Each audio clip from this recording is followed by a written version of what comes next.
आज हम लोग देखेंगे adjoint of a matrix of view के सबखंडज। अब ये कैसे और क्या होता है, इसके पहले हम लोग डिटरमिनेंट्स में किसी भी एलिमेंट्स का माइनर और कोफैक्टर कैसे निकालते हैं ये हम लोग सीख चुके हैं। तो आइए देखते हैं कि अगर मान लिया जाए कि ए कोई मैट्रिक्स है 3, 4, 5, 6 और आपसे कहा जाए कि फाइंड एडजॉइंट ए या एडजॉइंट मैट्रिक्स ऑफ ए। एक दिया हुआ मैट्रिक्स है और इसका एडजॉइंट निकालना है। तो देखिए एडजॉइंट कैसे निकालते हैं। तो सबसे पहले हम ए डी जे ए कह देंगे, माने एडजॉइंट, और यह एक मैट्रिक्स ही होता है और यहाँ पर डैश कह देंगे या टी कह देंगे। इस डैश का मतलब ट्रांसपोज होता है। अब इसमें क्या हम एलिमेंट्स लेंगे, तो देखिए इसका कॉरेस्पॉन्डिंग डिटरमिनेंट हम लेते हैं यहाँ पर 3, 4, 5 और 6। और हम जानते हैं कि डिटरमिनेंट के एलिमेंट्स का कोफैक्टर कैसे निकालते हैं, यानी कोफैक्टर क्या होता है। तो देखिए, तो 3 का कोफैक्टर, तो 3 जिस रो में है और जिस कॉलम में है छोड़ देंगे, तो ये 6 हुआ। और 3 का अपना प्रॉपर साइन जो है प्लस होता है, तो 3 का कोफैक्टर जो है 6 हुआ, तो यहाँ 6 लिख देते हैं। अब देखिए 4 का कोफैक्टर, तो ये छूट गया और ये छूट गया, तो 4 का अपना साइन माइनस होता है, तो यहाँ पर -5 लिख देते हैं। 5 का ये और ये 4 होता है, 5 का माइनस होता है प्रॉपर साइन, तो यहाँ पर -4 लिख देते हैं और फिर ये प्लस हो जाता है, तो ये छूट गया, ये छूट गया और इसको 3 कहते हैं। और इसका मतलब है कि एडजॉइंट को हम इसका ट्रांसपोज कर देते हैं। तो ट्रांसपोज जानते हैं कि रो को कॉलम्स और कॉलम्स को रो में बदल दिया जाता है। और इसके पहले हम लोग यह भी पढ़े हैं प्लस माइनस माइनस प्लस, ये डिटरमिनेंट का कोई भी एलिमेंट्स यहाँ रहे उसका जो प्लेस है उसका ये साइन होता है। अब ये 3/3 ऑर्डर का भी इसी तरह से होता है, ये हम लोग पहले ही पढ़ चुके हैं और यूट्यूब पर इससे संबंधित वीडियो भी अपलोड है। तो एडजॉइंट को समझने के लिए यूट्यूब पर अभी क्लासेज पटना के यूट्यूब चैनल पर 2 घंटे 34 मिनट के वीडियो अपलोड है डिटरमिनेंट से संबंधित, उसे आप लोग देखेंगे। यहाँ पर फिर से मैं एक बार कैसे कोफैक्टर निकाला जाता है किसी एलिमेंट का, तो ये मैं बता रहा हूँ। अब इस मैट्रिक्स के कॉरेस्पॉन्डिंग एलिमेंट्स, कॉरेस्पॉन्डिंग डिटरमिनेंट के सभी एलिमेंट्स का कोफैक्टर हम इसमें भर देंगे और इसका ट्रांसपोज कर देंगे। तो रो को कॉलम्स इतना और यहाँ -4 और यहाँ 3, तो इस तरह से यह एडजॉइंट हो गया। अब ये 3/3 ऑर्डर का भी ऐसे ही काम करेंगे, मैट्रिक्स रहेगा और मैट्रिक्स के हर एलिमेंट्स का कोफैक्टर निकालेंगे, उससे एक मैट्रिक्स मिलेगा हमें और उस मैट्रिक्स का ट्रांसपोज ही उसका कोफैक्टर हो जाएगा। तो अब मान लिया जाए कि हम कैसे इसको डिफाइन करेंगे, तो देखिए बहुत आसान है। एडजॉइंट ए को कैसे हम मान लिया जाए कि लेट ए बी, या ऐसे ले लेते हैं let A is equal to Aij be a square matrix, be a square matrix of order n। Order कुछ भी हो सकता है, 2x2, 3x3, स्क्वायर होना चाहिए। तो ऑफ ऑर्डर n माने ऑर्डर n बाई n का। अब देखिए, let the cofactor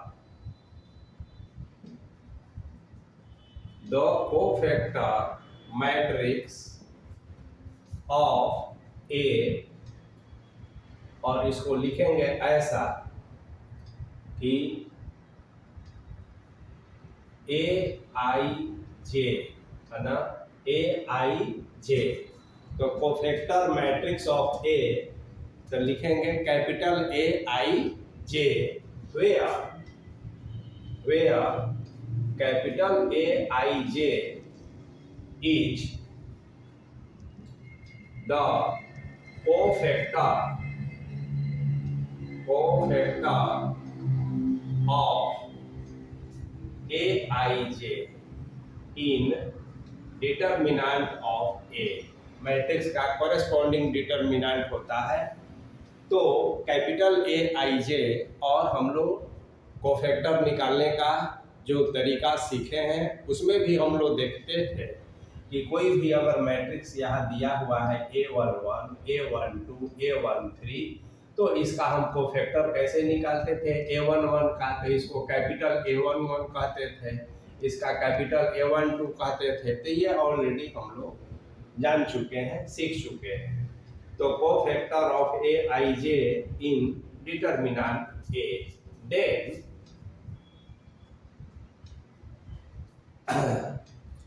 the transpose कहे कि अभी तो हमने केवल ये कहा कि इसका कोफैक्टर से मैट्रिक्स निकाल लेंगे जिसे कोफैक्टर मैट्रिक्स कहेंगे।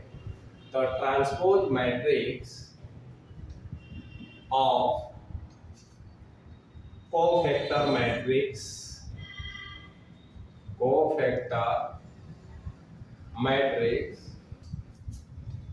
Aij is called adjoint matrix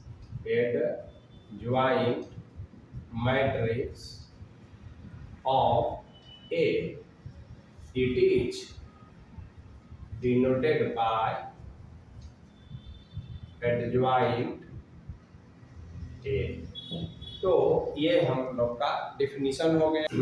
अब देखिए, 3x3 ऑर्डर का मैट्रिक्स है, इसका एडजॉइंट निकालना है।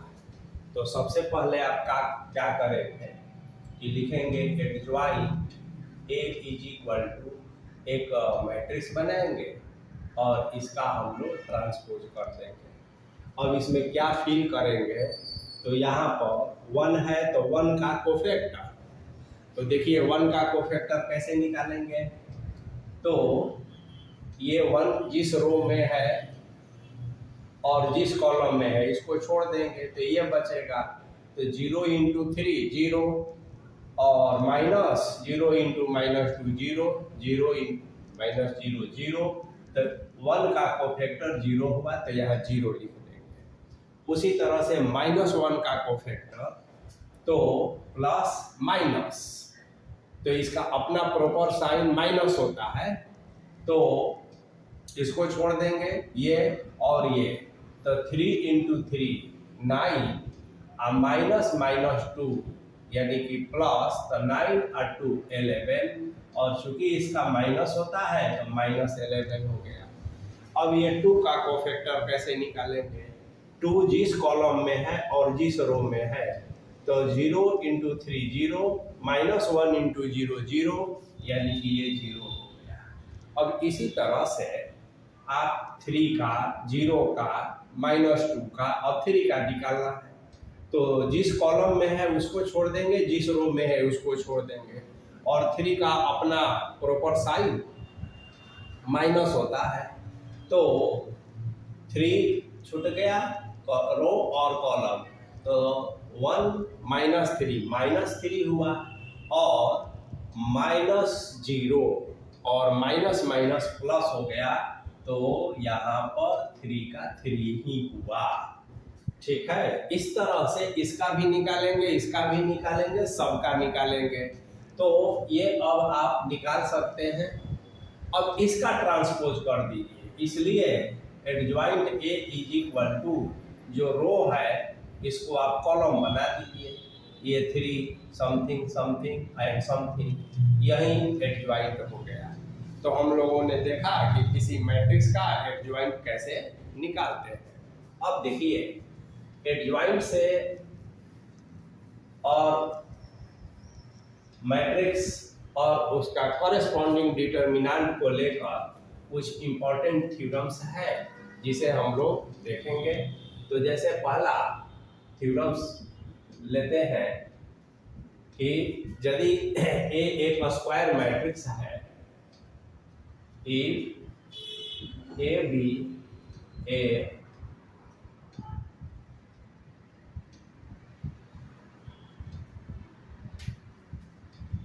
Non singular square matrix, A B a non singular square matrix. अब देखिए, सिंगुलर और नॉन सिंगुलर मैट्रिक्स क्या होता है, ये पिछले क्लास में हम लोग किए थे। कोई भी मैट्रिक्स सिंगुलर कहलाएगा यदि उसका कॉरेस्पॉन्डिंग डिटर्मिनेंट का वैल्यू 0 हो जाए, और यदि ऐसा नहीं, यदि नॉन जीरो वैल्यू आए तो वह नॉन सिंगुलर कहलाएगा। तो A B a non singular matrix, non singular square matrix of order n by n, then A into adjoint A. देखिए, ए एक मैट्रिक्स है और उस मैट्रिक्स का एडजॉइंट को यदि हम प्रोडक्ट करते हैं, अब इसको ऐसे भी लिख सकते हैं, एडजॉइंट ए इधर लिखिए और मैट्रिक्स इधर लिखिए, तो ये क्या हो जाता है कि कॉरेस्पॉन्डिंग डिटर्मिनेंट इनटू आई। तो जहां आई क्या है, यूनिट मैट्रिक्स है, where I is the unit matrix. अब हमारा मैट्रिक्स जिस ऑर्डर का होगा उसी ऑर्डर का यूनिट मैट्रिक्स भी होगा। ठीक है, तो ये एक रिजल्ट है, इसको हमेशा ध्यान में रखना है, और ये बहुत ही आसान रिजल्ट है, इसको हम लोग आसानी से प्रूफ कर सकते हैं। जैसे मान लिया जाए, इसको प्रूफ कैसे करेंगे, देखिए, लेट ए एक मैट्रिक्स लेते हैं, A11 A12 A13 A21 A22 A23 A31 A32 और A33, ऐसा। अब देखिए, इस मैट्रिक्स का एडजॉइंट मैट्रिक्स हम निकालते हैं, तो कैसे निकालते हैं, देखिए, तो आप लिखेंगे ए बी जे और यहाँ पर एक मैट्रिक्स बना दीजिए, यहाँ पर ट्रांसपोज कर दीजिए, और A11 का कोफैक्टर A11 हो गया, इसको कोफैक्टर A12, इसको A13, फिर थोड़ा और बड़ा कर लिया जाए, A13, ऐसे। अब देखिए, A21 तो A21 A22 और कैपिटल A23, फिर capital A31 capital A32 capital A33। अब इसका ट्रांसपोज कर लेते हैं, तो ट्रांसपोज जैसे ही करेंगे तो मैट्रिक्स हमारा हो जाएगा adjoint A is equal to, अब देखिए, A11 A12 और A13, फिर हो जाएगा A21 A22 और A23, रो को कॉलम बना लेंगे, A31 A32 A33, ऐसे। ये मैट्रिक्स हो गया। अब हमें प्रूफ करना है क्या, A इंटू एडजॉइंट ए, तो हम लेंगे A इंटू एडजॉइंट ए। तो देखिए, ए मैट्रिक्स तो पता है, A11 A12 A13, फिर A21 A22 A23 A31, A32, A33 और एडजॉइंट, तो एडजॉइंट को मल्टीप्लाई कर दिया जाए, A11, A12, A13, A21, A22, A23, A31, A32, A33 ऐसे। अब देखिए ये मैट्रिक्स मल्टीप्लिकेशन है, यह भी 3/3 ऑर्डर का है और यह भी 3/3 ऑर्डर का है। अब आप मल्टीप्लिकेशन ऑफ मैट्रिक्स जानते हैं, तो देखिए इसको हम यहीं पर मल्टीप्लाई करते हैं। कैसे? जो रिजल्ट है उसको प्रूफ करने के लिए, तो देखिए a into adjoint a is equal to, अब मल्टीप्लाई करते हैं। देखिए ध्यान से, तो जैसा कि आप जानते हैं कि पहला रो लेंगे, सबका हम सम करेंगे, तो देखिए A11 plus A12 plus A13 और इसको हम, इसमें 3 कॉलम्स है तो 3 बार लिख देंगे।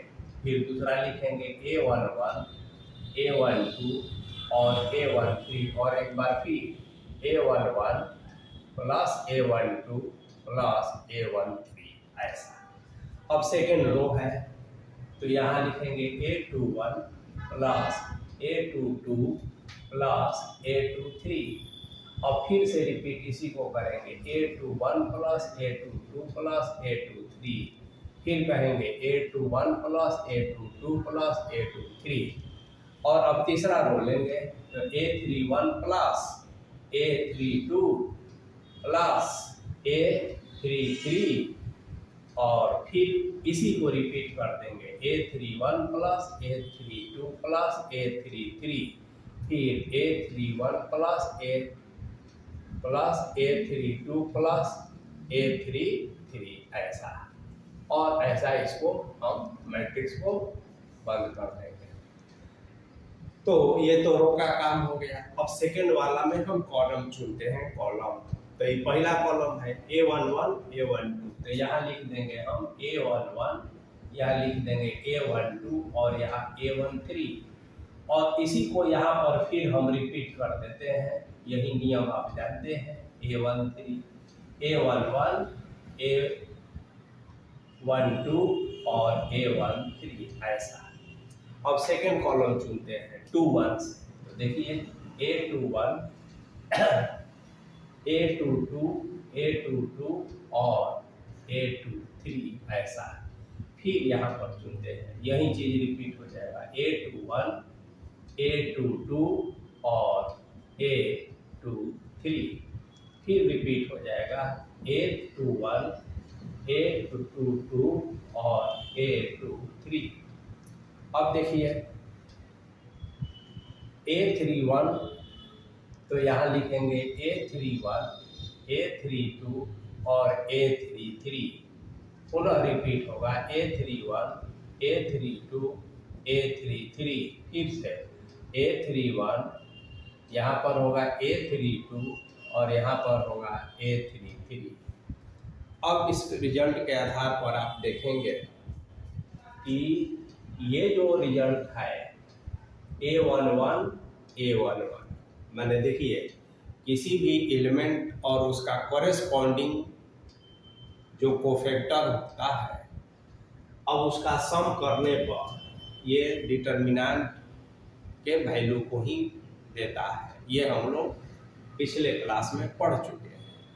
और कोई मेंबर है, एलिमेंट है, और दूसरे एलिमेंट के कोफैक्टर से मल्टीप्लाई करके अगर ऐड किया जाए तो इसका वैल्यू 0 हो जाता है। इस तरह से जब इस नियम का यूज करते हुए कि किसी एलिमेंट का उसके कॉरेस्पॉन्डिंग कोफैक्टर को मल्टीप्लाई करके ऐड करने पर हमें डिटर्मिनेंट का वैल्यू मिलता है, और किसी एलिमेंट के किसी दूसरे एलिमेंट के कोफैक्टर से मल्टीप्लाई करके जोड़ने पर, ऐड करने पर उस डिटर्मिनेंट का वैल्यू 0 हो जाता है। तो देखिए अब जब हम लिखेंगे A एडजॉइंट A, तो क्या होगा, ये अंडरलाइन वाला जो है डिटर्मिनेंट A हो जाएगा, और ये जो है देखिए जीरो हो जाएगा, ये जो है ही जीरो हो जाएगा। और फिर आगे देखिए, ये जो है क्योंकि एलिमेंट है और दूसरे एलिमेंट का कोफैक्टर है, तो यह भी जीरो हो जाएगा। ये देखिए जो एलिमेंट है सेम टू सेम है, ठीक है ना। A2 तो capital A21, A22 capital A22, A23 तो कैपिटल A23। तो जो एलिमेंट है उसका कॉरेस्पॉन्डिंग कोफैक्टर सेम है, इसलिए फिर यहाँ पर डिटर्मिनेंट ऑफ ए हो जाएगा।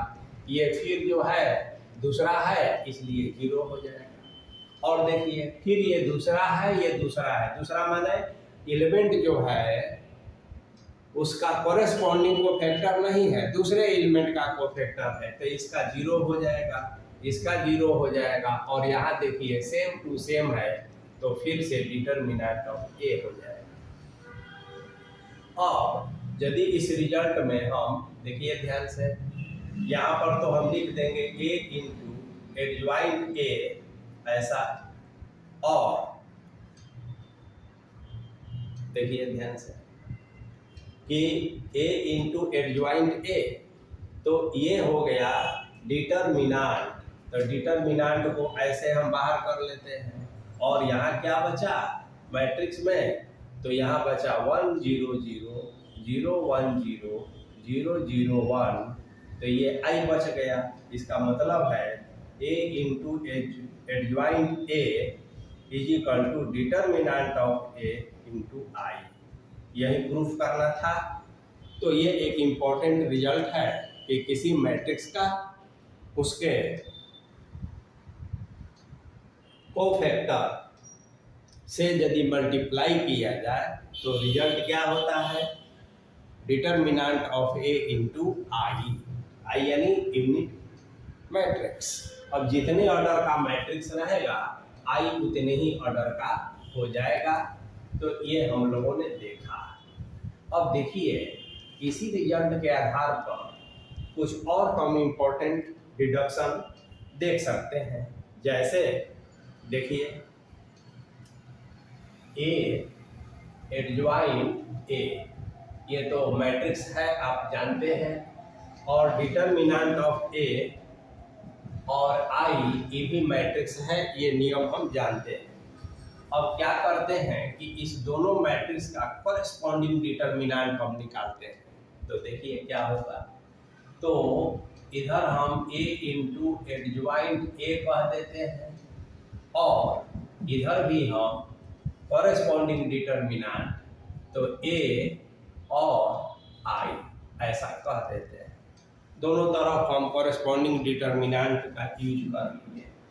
अब देखिए एक बहुत इंपॉर्टेंट थ्योरम होता है कि यदि a और b दो मैट्रिक्स है और स्क्वायर मैट्रिक्स है, तो एक रिजल्ट होता है कि A B is equal to A into B, ऐसा ये रिजल्ट होता है। इसे ध्यान में रखना है कि यदि ए और बी दो स्क्वायर मैट्रिक्स हो तो ए और बी मैट्रिक्स का पहले प्रोडक्ट निकालते हैं, उसका कॉरेस्पॉन्डिंग डिटर्मिनेंट निकालते हैं, फिर ए का कॉरेस्पॉन्डिंग डिटर्मिनेंट, फिर मैट्रिक्स बी का कॉरेस्पॉन्डिंग डिटर्मिनेंट, दोनों को मल्टीप्लाई करते हैं, तो हम देखेंगे कि द रिजल्ट जो है सेम होता है। इसको हम ऐसे कह सकते हैं कि the corresponding determinant of the product of two square matrices A and B is equal to the product of their corresponding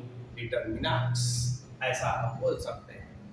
अब इस नियम का यूज हम यहाँ करेंगे, यह भी मैट्रिक्स यह भी मैट्रिक्स, तो मैट्रिक्स ए और adjoint A is equal to, ये मैट्रिक्स का डिटर्मिनेंट करेंगे तो बस यही का यही रह जाएगा, और आई का डिटर्मिनेंट, जब आई का डिटर्मिनेंट वैल्यू करेंगे तो ये 1 हो जाएगा, यानी कि डिटर्मिनेंट ऑफ ए हो जाएगा। अब देखिए तो अब एक चीज और ध्यान देना है कि जब हम ए और आई लेते हैं तो इसको हम मैट्रिक्स के रूप में पहले एक्सप्रेस करेंगे, तब जाकर और क्लियर होगा। देखिए ध्यान से, तो मैट्रिक्स के रूप में जब एक्सप्रेस करते हैं तो पहले तो क्या है कि इसका करस्पॉन्डिंग डिटर्मिनेंट, तो यहाँ ए हो जाएगा 0 0 0, ए हो जाएगा 0 0 0 और डिटर्मिनेंट ऑफ ए हो जाएगा ऐसे। अब इसका कारण क्या है, सो देखिए, मान लिया जाए कि जब हम मैट्रिक्स की बात करते हैं कि ए और आई, इसका मतलब क्या होता है, ए और मैट्रिक्स में 0 0 1 0 0 0 1 ऐसा। अब मैट्रिक्स में ये भीतर जाएगा तो सब जगह जाएगा, 0 0 तो हो ही जाएगा, 0 ए और 0 0 0 और फिर 1 ऐसे हो जाएगा। और इस मैट्रिक्स का कॉरेस्पॉन्डिंग डिटर्मिनेंट को हम ऐसा लिखते हैं, LHS जैसा था वैसा हो गया। अब ये जब डिटर्मिनेंट बन गया तो इसमें से कुछ हम कॉमन बाहर करते हैं। देखिए एडजॉइंट ए, तो क्या है, ध्यान दीजिए, पहला रो में डिटर्मिनेंट ए कॉमन है, दूसरा रो में भी डिटर्मिनेंट ए कॉमन है। डिटर्मिनेंट में तो आप जानते हैं मैट्रिक्स में सब में कॉमन रहता है तो बाहर करते हैं, मैट्रिक्स में किसी डिटर्मिनेंट में किसी एक रो या कॉलम में रहता है तो बाहर करते हैं। तीसरा रो में इतना है और तब यहाँ जो बचा बाहर करने के बाद 1 0 0 0 1 0 0 0 1, इसका वैल्यू 1 होता है। अब देखिए एक और एक ये कैंसिल हो गया, इसलिए adjoint A is equal to determinant of A का स्क्वायर हो गया। अब देखिए ध्यान से, ये स्क्वायर इसलिए हुआ कि हमने 3/3 ऑर्डर का यूनिट वेक्टर यूनिट मैट्रिक्स लिया है, यानी हमारा जो मैट्रिक्स है ए वो 3/3 ऑर्डर का है। क्या होगा जब 4/4 ऑर्डर का होगा, तो देखिए यह भी 4/4 ऑर्डर का हमको लेना पड़ेगा, और जब ये 4/4 ऑर्डर का लेंगे तो उस समय यहाँ क्यू हो जाएगा। तो जितने ऑर्डर का मैट्रिक्स उससे एक कम जो है इस पर पावर हम चढ़ाते हैं।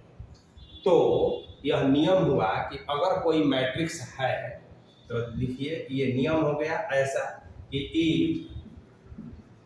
ए B a square matrix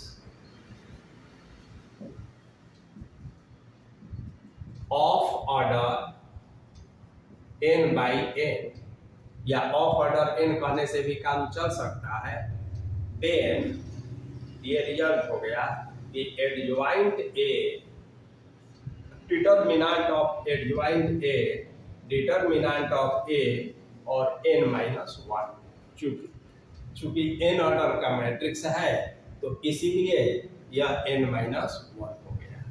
3 order का मैट्रिक्स होगा तो यहाँ 2 हो जाएगा, 4 ऑर्डर का मैट्रिक्स होगा तो यहाँ 3 हो जाएगा।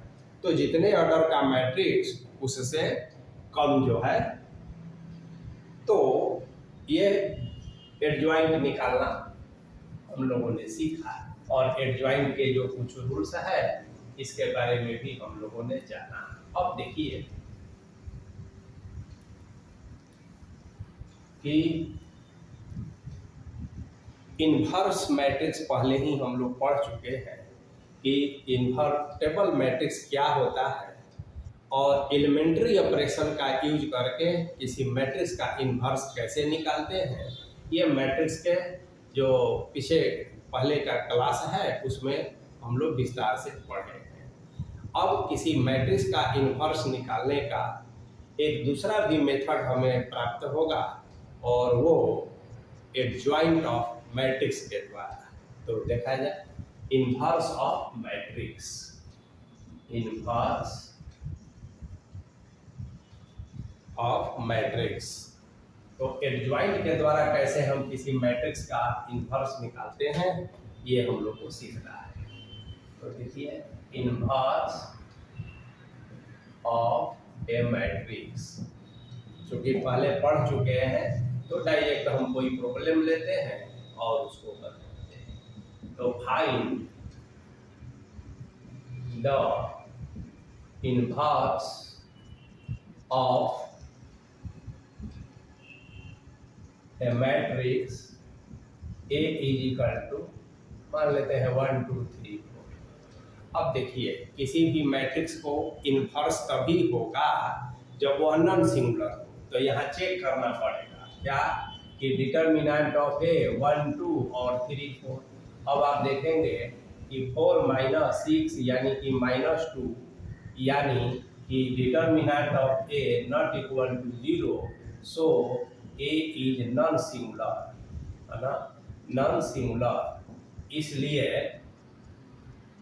ठीक है, ए इनवर्स एग्जिस्ट, माने हाँ इस मैट्रिक्स को इन्वर्स हो सकता है। अब इन्वर्स निकालेंगे कैसे, तो बहुत आसान है। देखिए A inverse is equal to adjoint of A by corresponding determinant of A. तो यह इन्वर्स निकालने का यही तरीका होता है। एडजॉइंट निकालना आप सीख ही चुके हैं, और डिटर्मिनेंट ऑफ ए का वैल्यू भी निकाल ही लेते हैं। तो उसी में इसको डिवाइड कर देने पर ए इनवर्स हो जाता है।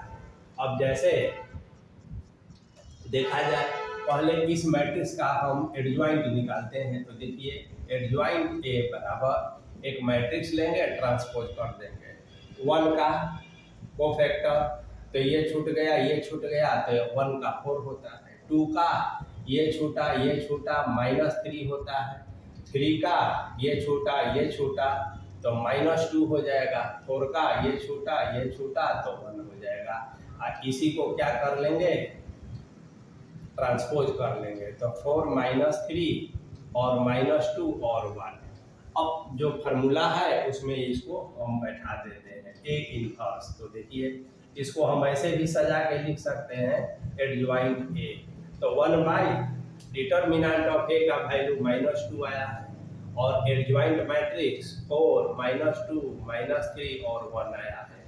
आप इसको भेज दीजिए 2 को सम में, तो ये हो जाएगा -2 माइनस माइनस प्लस, तो ये हो जाएगा 1, माइनस माइनस प्लस, ये हो जाएगा 3/2, ये हो जाएगा -1/2। तो यही हमारा ए इनवर्स हो गया।